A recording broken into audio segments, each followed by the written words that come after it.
Joining us on this episode is Austin Anderson, Brand Manager for Adjuvants. Austin's going to break down how the Endangered Species Act is going to impact growers this season. In addition, Jody Lawrence will be joining us also from San Antonio to cover the latest in the commodity markets. Stay tuned for this episode of FieldLink. Okay, good afternoon, everybody. Welcome to the Helena booth. Today we're going to be talking about some pretty important topics that certainly caught a lot of headlines recently, and I think there's still a lot of questions for a lot of growers out there. And today we're going to be joined with Austin Anderson. He is the Adjuvant Brand Manager at the Helena Products Group, and we're going to learn a little bit about adjuvants and how they're going to maybe help us navigate our way through a couple of really interesting topics around Endangered Species Act, as well as dicamba with some recent rulings coming down the path from the EPA. To start things off, Austin, thank you for joining us. Tell us a little bit about you. What's your background? My name's Austin Anderson. I've been with Helena now for a little over 3 years. It's hard to believe it sometimes, but grew up on a farm just north of Tupelo, Mississippi, corn, cotton, soybean operation, and that's just kind of where I got the bug for agriculture, and, been in the industry now for 13 years or 14 years. It's hard to keep track from time to time, but yeah, just enjoyed every minute of it. So Austin, there's been a lot of chatter around the Endangered Species Act really for the last year, and there's been a lot of things evolved recently. First off, for our general audience, talk to us a little bit about the Endangered Species Act and give us the background and the history on that. I'd have to pull up my history books on this one to just kind of go all the way back to the history, to the very start of this. But, the Endangered Species Act, I guess, end of the story is, it's nothing new. So it was legislation passed in the early 70s that basically said that the National Fish and Wildlife has to communicate with FIFRA in order for pesticides to be registered. And some way along the line, we kind of lost our way to where we were registering products and they didn't necessarily consult the National Fish and Wildlife Service. So I'm going to say a couple years ago, it was a lawsuit that kind of brought all this back to the forefront and helped us realize that, we weren't necessarily following all the correct protocols to getting these products registered. Right. And so that's what's bringing this one back to light. Okay, so what is really involved with the Endangered Species Act? What's the goal of it? So the goal of the Endangered Species Act mostly is just to protect what the United States government considers endangered species. So it can be animals, plants, those sorts of things. And so their goal is to just be able to put in mitigations to be able to protect those. And so some of those mitigations that we have, in a lot of cases, for as long as we've been selling adjuvants, that goes all the way back to the 60s. Drift control's been one that we've been able to monitor or be able to measure and have solutions for. But really what the Endangered Species Act does is it adds another level up to that. So you've got your runoff and erosion controls that you'll have to get points for products that currently have those sorts of language on there. So, ultimately it's controlling drift. It's making sure that we're conscious of the pesticide that may get rained on or washed to waterways or into areas where these endangered species live. So talk to us a little bit about some of those rulings, and you referenced something point. What's this point thing? Tell us about that. So points is, you're going to look at, how can you stay compliant? So the points there'll be something that's on the label that says, hey, if I planted a cover crop, I get this point. If I have a grass strip, buffer kind of area to keep the runoff. So that's a lot of the things. It's just extra mitigation tools that growers are going to have to follow for products that have that language on there. And so it's not going to be like, hey, you have to get 3 points for every product. You may have one that has 3 points. You may have one that has 10 points. So it's really just kind of on an active ingredient by active ingredient basis. In Austin, do growers go to, where do they find out how many points do I get? Does it depend upon where I'm farming or how I'm farming? Yeah, so it's a situation where we're having to go very granular from the standpoint. It's on a field by field basis. So, just because you've got these sort of mitigation points in this place and not in this place, it's one where it's managed on a field by field basis, on a farm by farm basis. And really where you go to get the information around, what's Endangered Species Act, more information on that, and what are some of the tools that we can use to be able to make these applications efficiently. I know a trade organization that we're a member of, CPDA or Council of Distributors of Agri-Technology. They've done a really good job about putting all this information in one place for it to be easily consumed. And then there's websites there. I know that we're internally sharing some information to be able to make sure that all of our folks can be the local experts to help these growers be able to navigate these changes. So as growers look at Plant 26, to what products could potentially be impacted today that we're aware of? There's only two that currently have that language on there. So one would be Liberty Ultra, which everybody's familiar with. And then you have the new dicambas that got registered here February 6th, I believe. So you'll see that sort of language on both of those labels. And what's kind of nice is as these products go through the renewal process, so, think about glyphosate, think about glufosinate, think about S-metolachlor, metolachlor, atrazine, all these products, as they start going through this re-registration process, you'll start to see more and more of this. So it's not a situation where it's going to be, baptized by fire, but we'll be able to ease our way into this and be able to get the kind of flow that we need to be able to manage this effectively. Yeah, and products generally go through re-registration every so often, and a lot of those products will be coming up for renewal. And they'll have this new language in there, correct? Yeah, absolutely. I thought you were going to ask me how often products get re-registered, and I was about to say, don't make a liar out of me, Bill, up on stage. It's occasionally, but a lot of these brands have been utilized in the industry for a long time, and they go through renewal processes, and that language will be updated. Yeah, it's just a normal process. So once you get registration, it's not forever, and the EPA reviews the current landscape, and we've seen this time and time again, so it's no different. Austin, will there be some different requirements for those that are applying the product? How's that going to impact the applicators? So, ultimately the liability is on the grower to be compliant. So, our idea is whether we're custom applying, we just want to make sure that we know the rules. We want to make sure that the information is easily accessible for everybody to be able to make sure that everybody's on the same page, to where if you're trying to manage your, get your points for the erosion and runoff, or trying to eliminate your buffer zones by the use of adjuvants, just making sure we got the right things in the tank to be able to make those applications. Okay, so let's talk a little bit about that. We've got these rules in place. We've got the endangered species in place. As you mentioned, it's been in place since the 70s. We've evolved. Now it's becoming a little more, little meat on the bone, if you will, in terms of restrictions. How do adjuvants help us navigate some of these challenges? Well, the big change is there's only been, through the course of the registration process, you rarely used to see buffer zones or buffer language on the labels. Dicamba is a good one.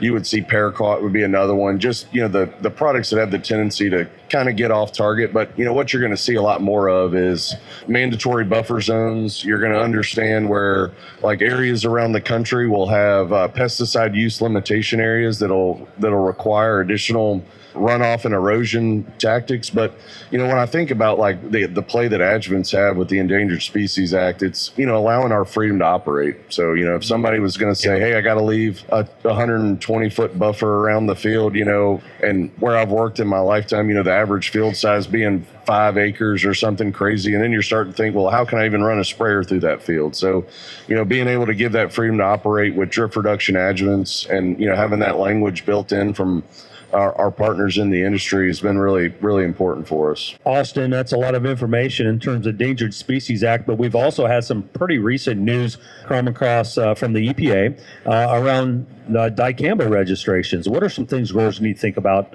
as they approach Plant 26 in this area? It's not just status quo going into 2026. So, what we remember about dicamba and the use of dicamba in 2024, those restrictions stay in place, but there's also additional restrictions. So you'll find restrictions whenever you're in these transgenic crops, or whether it's cotton or soybeans or whatever, you get into a situation where your rate of dicamba applied per acre is essentially cut in half. So, being able to make sure that we can manage those expectations. And so if we have a plan in place where we're going to make applications of Striax, Ingenia, or Tavium, If you've got a plan to put that in place, we have that restriction on we can use half of the amount of dicamba that we're used to. You think about the volatility. Volatility was a big concern with the EPA. In my conversations with some of those basics, it was all around how can we make sure that we keep this dicamba on target? So managing volatility. So the volatility reduction adjuvants that you're used to using,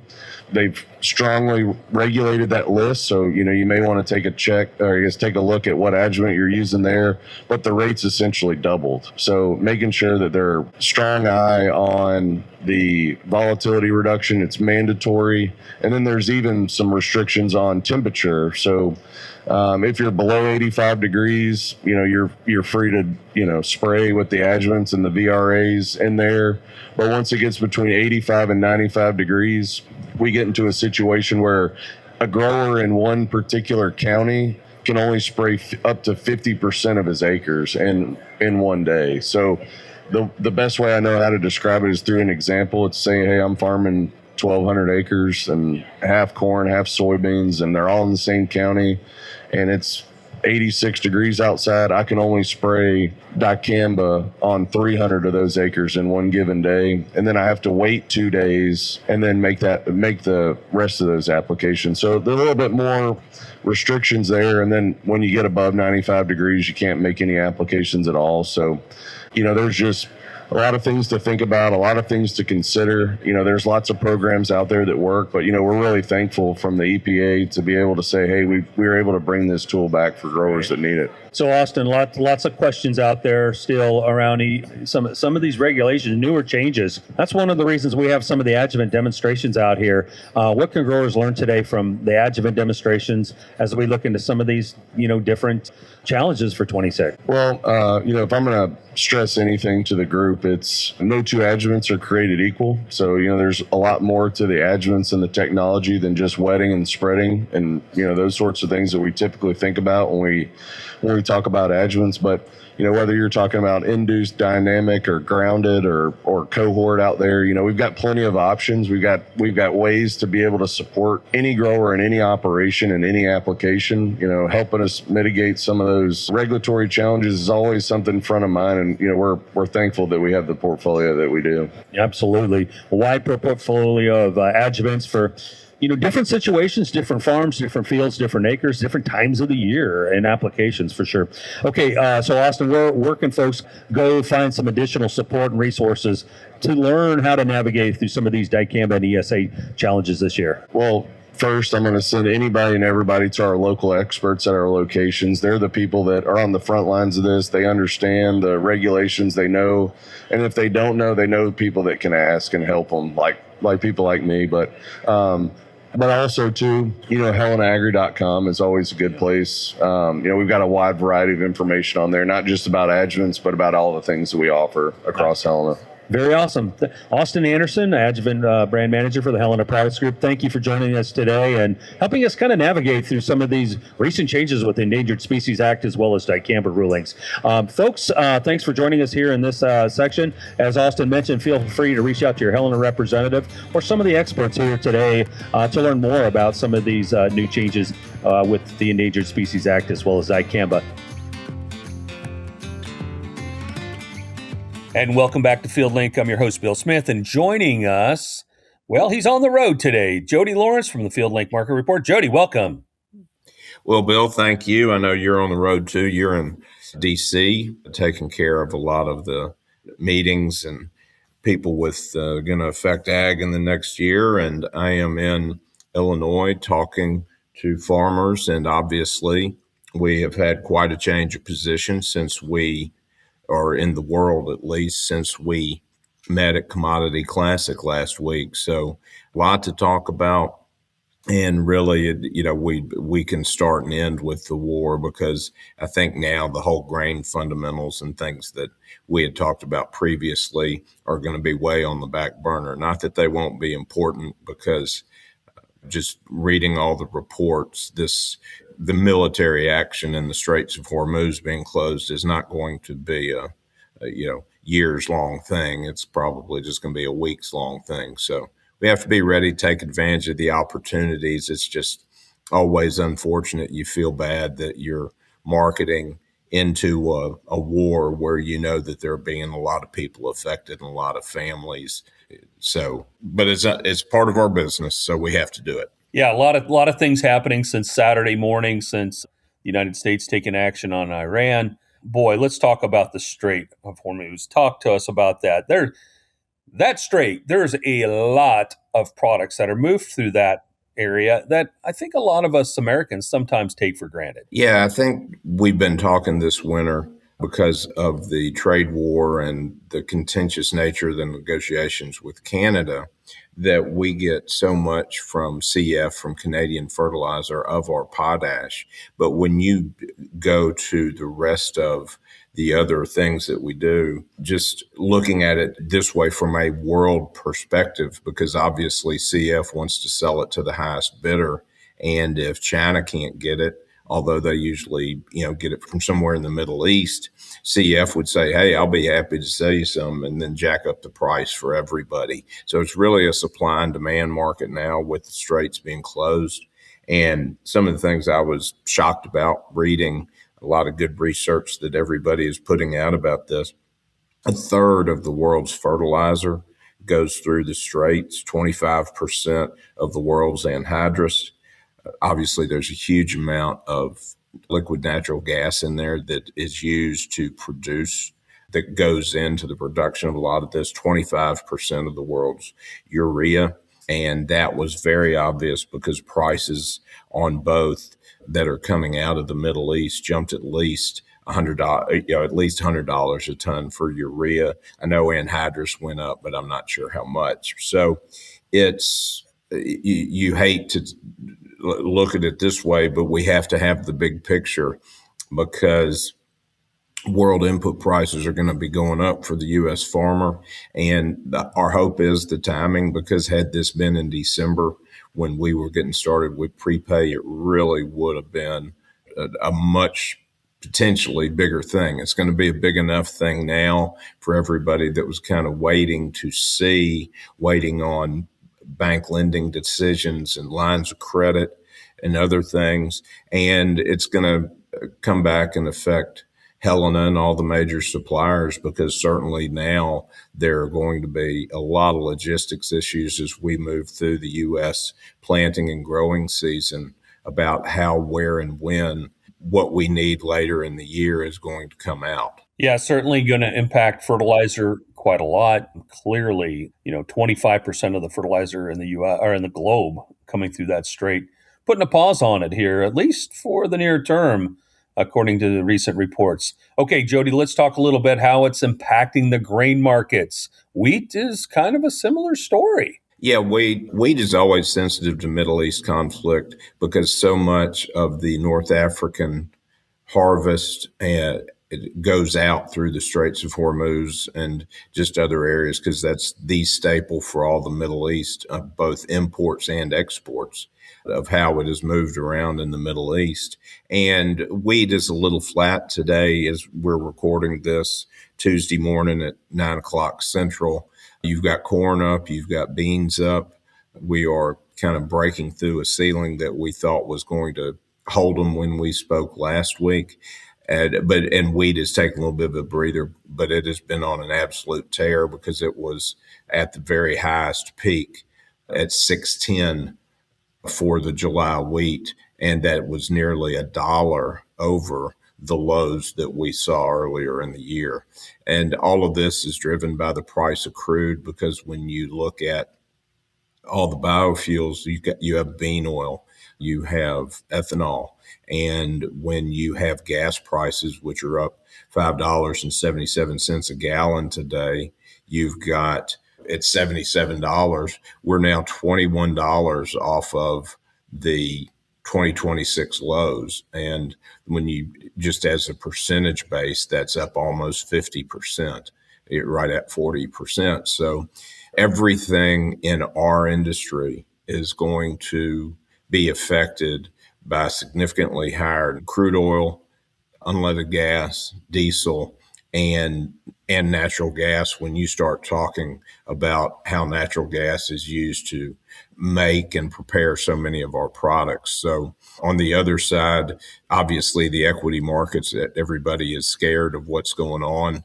that we went from thinking a little bit probably false sense of security last week. Well, Iran's never put up much of a fight, so this isn't going to last very long, to then them being actively trying to close the Straits of Hormuz, and President Trump saying this is going to be more protracted than previously thought, and not because they're putting up more of a battle. I think that this administration really wants regime change. They've killed 49 of their top 50 leaders of the Ayatollah in the really hard line. So this is, while the military conflict certainly will come to an end at some point, we have that advantage over it. It could be several weeks, and really nobody knows how long this could go, but certainly higher gas prices. I saw one prediction that crude oil could go well over $100, and that would pull up ethanol, it would pull up bean oil, it would pull up corn and beans, and all of those targets that we talked about. That, hey, if I laid out the plan last week for you and on Chip's show of how I thought we could pretty easily get to $5 corn.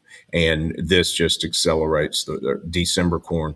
This just accelerates the process, because you look at what goes on over there. And to me, what's interesting, and this is another thing, I think you have to look at the big picture. You don't really know what and how much of everything comes out of the Middle East and is affected by the Straits closure. But we are the largest producer and largest exporter of crude oil and gasoline in the world. So this is, again, all the local production. They know they're going to have to get it to Europe. They're going to have to get it to India. They're going to have to get it to China, the places that count on all of their gas coming out of the Middle East. So it disrupts everything around the world. Well, I don't think we'll ever be in a shortage position. We are certainly seeing spikes here in these prices that we haven't seen, I think, in, roughly since probably the war thing, since what was that, about 96, when Iran invaded Kuwait and we defended them. So you've got a lot of moving parts here, that it's not just as simple as, okay, we've got this is not a way. It's weather problems, and trading weather markets seem a lot easier than this. But I do think we've got some optimistic prices, because what I saw this morning in one of the reports, and it was from one of the energy people, is that ethanol last year in 2025, there was record production and exports. And instead of the 5.5 billion bushels of corn that the USDA expected to be used, we're going to use almost 5.9 billion bushels of corn, because exports accounted for 2.2 billion gallons, or roughly almost 20% of all the ethanol that we produced and what was exported. So it's going to be a much more sensitive market. And when you think ethanol, you think corn, but you also don't think about crude going up this sharply, that it's going to drag ethanol, because the margins for the crush, the margins for biodiesel are going to be exceptional, with now high crude oil prices and relatively still low corn and bean prices. Certainly, this transition could absolutely move things along a little bit quicker in Washington in terms of policy as it relates to E15. I know there's a lot of chatter here in D.C. I was with the biofuels group last night. There's going to be some tough votes coming ahead here in the next few weeks, and Republicans are going to have to make some very difficult choices. And this transition, this impact with the global energy market could push that along a little bit quicker. Absolutely, because the big picture of what Trump has been trying to put out as his big agenda, now that we've entered the second year of it, was that he wanted to fight inflation. High gas prices are the opposite of that. Not that he didn't understand. They had to sit there and weigh, I'm sure, they had to sit there and weigh the the long-term effect of this. He's been after lower food prices during, his entire first year. So if they're battling inflation ahead of the midterms, this is going to be a very fine line for the Republican Party to walk. And, one of the things I think that maybe they just decided we have a chance to make the world a much safer place, regardless of how long this takes, if we can get Iraq back to a free democracy, because that's crazy to think that Iraq, when all of this started, that was the mid 70s. You and I were in grade school when the Ayatollah regime, a couple of them have passed since then, but that hard government has been in place. And I do believe, just by reading the other things that I'm reading, that they honestly thought, okay, this literally is a once in a lifetime, once in a generation opportunity for us to do it. So we'll take the collateral damage to get this done. Yeah, absolutely. And a lot of people have been held in some pretty tough spots in Iran over those years. Okay, Jody, let's move on to the rest of the world. We've got some movement. We've got a meeting coming up with China. And China's been pretty quiet through this whole thing, but hey, we've got a meeting coming up soon. Well, this morning, some news broke about that. So, we're certainly not having a nice, boring conversation on the podcast today, because you have got high-level trade representatives, including Treasury Secretary Bessent, that are going to meet in Paris with their counterparts from China in a couple of weeks to set up an agenda and topics and ideas for the meeting in April, because China and Russia immediately came out over the weekend condemning the U.S. and Israel's attack, and understandably.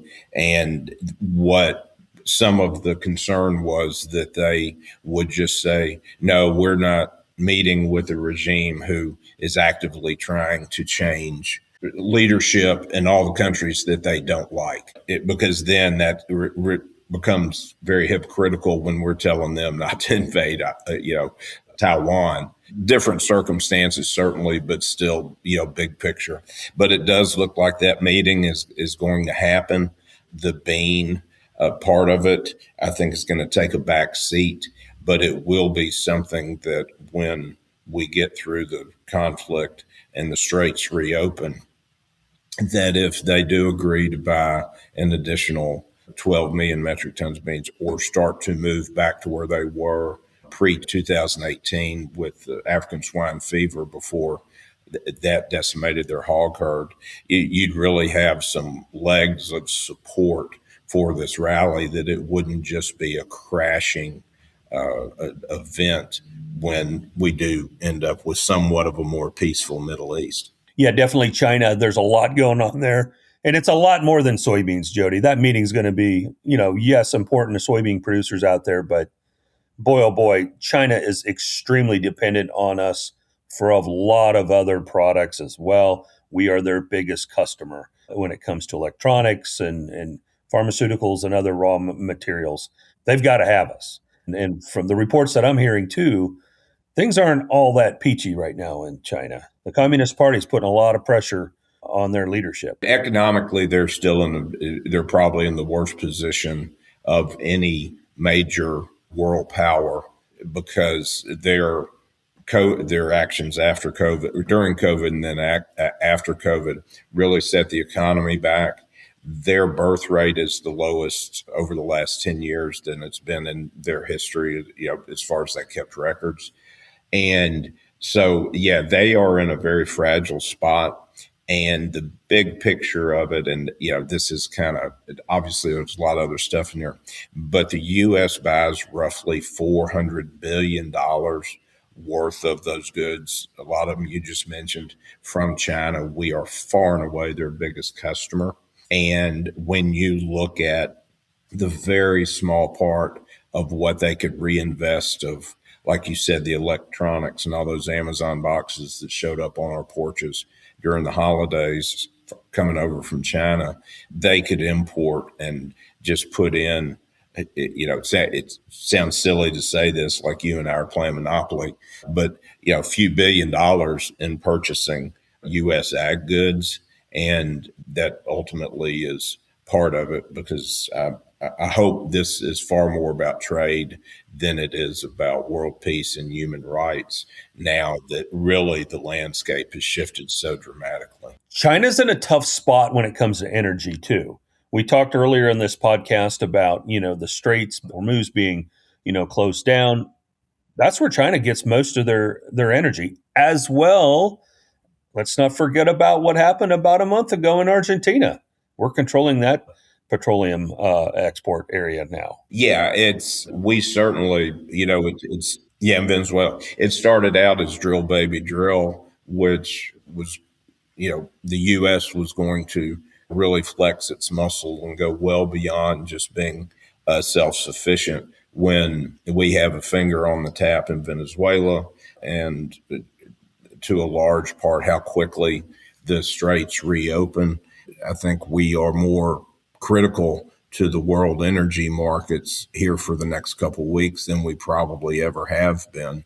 And that is part of it, because you look at what China relies on, and I don't have that particular number, but it is a big, big portion of their domestic energy use.